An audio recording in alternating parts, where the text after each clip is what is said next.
কালীগঞ্জ উপজেলা আওয়ামী লীগের কমিটি জেলে পরিবারের সন্তান এমপি আনারের উত্থান যেভাবে পশ্চিমবঙ্গের কলকাতায় পরিকল্পিত হত্যাকাণ্ডের শিকার ঝিনাইদহ ৪ আসনের সাংসদ আনোয়ারুল আজিম আনার একজন মুসলিম জেলে পরিবারের সন্তান ছিলেন। মেধা ও কর্মদক্ষতায় জনপ্রতিনিধি হিসেবে ৩ বার সংসদে যাওয়া এই নেতার উত্থান নিয়েও পাওয়া গিয়েছে চমকপ্রদ সব তথ্য।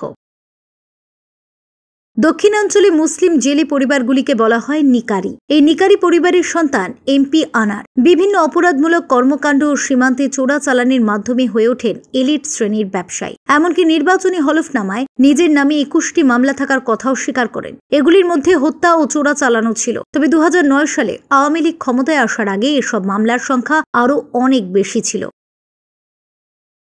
শুরুতে জাতীয় পার্টি ও বিএনপির রাজনীতি করলেও ১৯৯১ সালের পর আওয়ামী লীগে যোগদান করেন এমপি আনার। খেলাধুলার মাধ্যমে ঝিনাইদহের কালীগঞ্জে যুবক বয়সে পরিচিতি লাভ করা এই রাজনীতিবিদ একসময় স্থানীয় রাজনীতি, সাংগঠনিক শক্তির কেন্দ্র এবং আঞ্চলিকভাবে ব্যাপক প্রভাবশালী হিসেবে আবির্ভূত হন। দলের ভিতরে ও বাইরে যারাই তার বিরুদ্ধে দাঁড়িয়েছেন তাদেরকে নানাভাবে মামলা দিয়ে হয়রানি করে নাস্তানাবুদ করে ছেড়েছেন তিনি।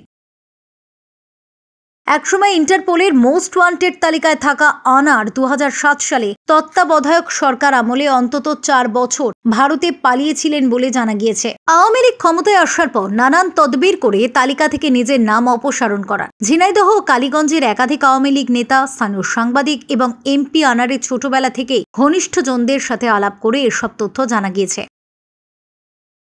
এদিকে এমপি আনার হত্যাকাণ্ডে মূল পরিকল্পনাকারী হিসেবে নাম উঠে এসেছে ঝিনাইদহের কোটচাঁদপুর পৌর মেয়রের ভাই ধনকুবের আক্তারুজ্জামান শাহিনের। বিভিন্ন সূত্র বলছে ছোটবেলা থেকেই শাহিন ও আনারের বন্ধুত্ব ছিল। তবে শাহিনের ভাই পৌর মেয়র শহীদুজ্জামান বলেছেন, আনার সাহেবের সাথে আমার বা আমার পরিবারের কারোর কোনো বিরোধ ছিল না। কয়েক বছর ধরে আমার ভাইয়ের সাথে তার বন্ধুত্ব হয়। আর আমার ভাই ৯০-এর দশকের শুরুতে OP-1 ভিসা পেয়ে আমেরিকায় গিয়েছিল। মাঝে মধ্যে ফোন করত, এর বাইরে যোগাযোগ ছিল না। সে যদি জড়িত থাকে এই ঘটনায় তাহলে আইনি প্রক্রিয়ায় যে শাস্তি হবে আমরা মেনে নেব। আমার ভাই মেরিন ইঞ্জিনিয়ার ও দীর্ঘদিন জাহাজে চাকরি করেছে। সে রাজনীতিতে কখনোই জড়িত ছিল না।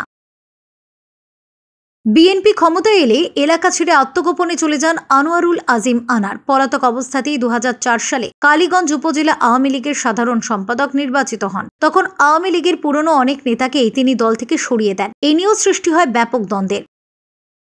জানা যায় ২০০৭ সালে সেনা সমর্থিত তত্ত্বাবধায়ক সরকার ক্ষমতায় আসার পর তার বিরুদ্ধে ইন্টারপোলের মাধ্যমে গ্রেফতারি পরোয়ানা জারি হয়, যা পরে ২০০৯ সালের শুরুতে আওয়ামী লীগ ক্ষমতায় আসার পর তুলে নেওয়া হয়। পরে ধীরে ধীরে অন্যান্য মামলাগুলি থেকেও অব্যাহতি বা খালাস পান তিনি। এমপি আনার ২০০৯ সালে উপজেলা চেয়ারম্যান নির্বাচিত হন এবং এরপর ২০১৪ সালের নির্বাচনে এমপি নির্বাচিত হন। কিন্তু এর মধ্যেই কিছু অপরাধমূলক কর্মকাণ্ডের নাম উঠে আসে তার। কিন্তু তার মেয়ে গণমাধ্যমকে জানায় তার বাবার বিরুদ্ধে মামলা ছিল রাজনৈতিক এবং সে কারণেই তাকে দীর্ঘদিন আত্মগোপনে থাকতে হয়েছে।